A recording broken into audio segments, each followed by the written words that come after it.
বন্ধুরা, বিয়ে হয়ে গেছে কেনা ওখানে সরস্বতী পূজা ম্যাচিং ম্যাচিং করে শাড়ি পাঞ্জাবি ঘুরন দিত না। সরস্বতী পূজা তখন ঘুরন দিত না। আরে বিয়ে হয়ে গেছে গা, 2 বাচ্চার মা হয়ে গেছে গা, ওখানে ঘুরতে পারবা কত সকাল রাত সবই তো শেষ। বিয়ে হয়ে গেলে কি তো বুড়ো হয়ে যাবে না, এর লিগে আর কি সকাল রাত গেছে গা।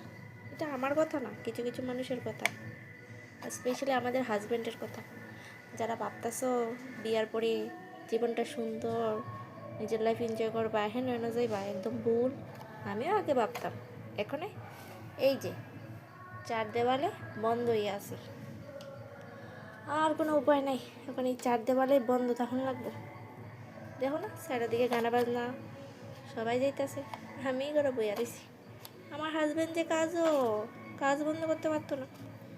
তো তোমরা আনন্দ ফুর্তি করো আর আমি ঘরে বইয়া বইয়া ঘুমাই, আর কি তা করুম। আমার 2 সরস্বতী গেছে, তার ঠাম্মা লোক ঘুরতো, তা আমরা তো আর ঘুরার নেওয়ার মানুষ নাই, গেছে গে কাজও, তখন আমি বই আর কি তা করুম। বিয়ে হয়ে গেছে কেন, সংসার হয়ে গেছে, সব শেষ।